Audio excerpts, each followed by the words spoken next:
With his poll numbers going down, Newt Gingrich has become an increasingly desperate man. He's pandering to the base, using racial stereotypes to grab votes. Here's what Gingrich told a group of senior citizens in New Hampshire yesterday. Obama is the best food stamp president in American history. More people are on food stamps today because of Obama's policies than ever in history. I would like to be the best paycheck president in American history. I'm prepared, if the NAACP invites me, I'll go to their convention and talk about why the African American community should demand paychecks and not be satisfied with food stamps. Not only are Gingrich's comments racially insensitive, they are simply not true. About 40 million Americans receive food stamps, now known as the Supplemental Nutrition Assistance Program, or called SNAP. The majority of them are white. 28% of SNAP households are African American. Contrary to what Gingrich would like you to believe, 30% of SNAP participants earn some type of paycheck. Nearly half of the program's participants can't earn a paycheck because they are kids. Although if Gingrich gets his way, that could change. In fact, 76% of SNAP households include either a child, an elderly person, or a disabled person. Gingrich will not let the facts get in the way of a good story, will he? He predictably attacked the media for reporting his comments correctly.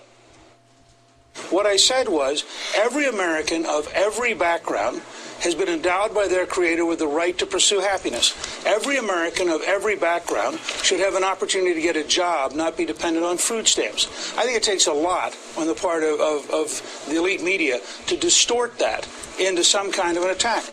Mr. Gingrich, you said you wanted to meet with the NAACP. I'm joined tonight by that organization's president, Ben Jealous. Ben, good to have you with us tonight. This is stereotyping to the nth degree.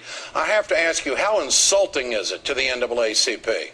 Yeah, this is extremely frustrating. We would hope that the former speaker would make comments to unite the country, not divide it. Make comments that are based on fact, not on stereotypes. Well, Gingrich considers his comments Republican outreach to the African American community. What do you call it? You know, it's just wrong.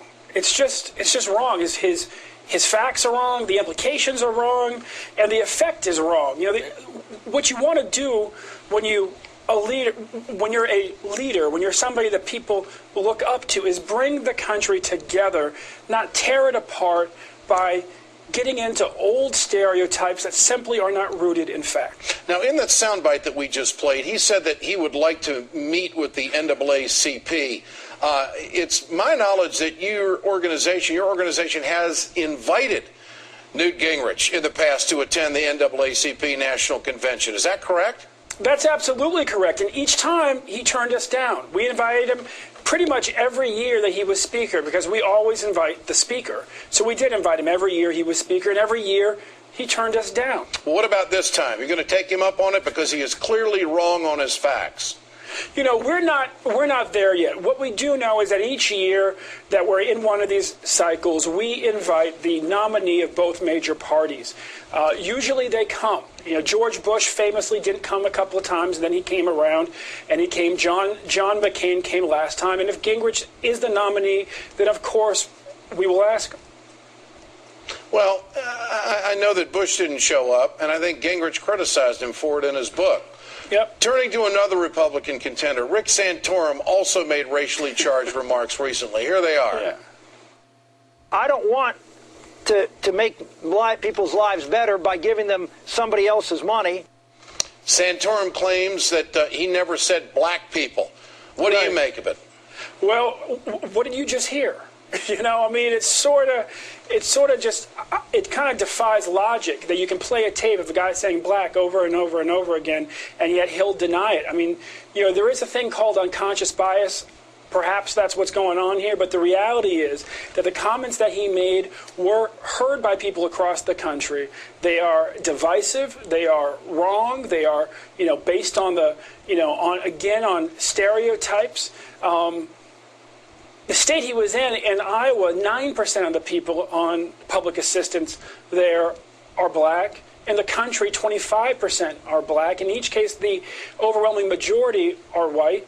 And yet, you know, when he thinks public assistance, he thinks black. And that's just unfortunate. Again, we would hope that he would seek to unite the country, not divide it. We would hope that he would talk based on the facts and not on old vicious lies. Do you think the Republican Party has a problem with race? You know, the reality is that both parties, depending on where you are, have people who have issues with race and certainly have long histories. You know, Strom Thurmond, when he ran for president, was a Democrat. You know, and so many other folks, you know, Bull Connor was a Democrat. The reality is that our country has a problem with race, and we really need to move beyond it. I mean, the reality is that we all hope for one day that we are colorblind, but in so many ways right now we are colorbound. Well, comments by Newt Gingrich stereotyping like that doesn't help anything. It certainly doesn't help the dialogue, and I think what makes it worse is when he tries to wordsmith his way out of it, which we all know exactly what the hell he said. Ben Jealous, good to have you with us tonight. I appreciate your time.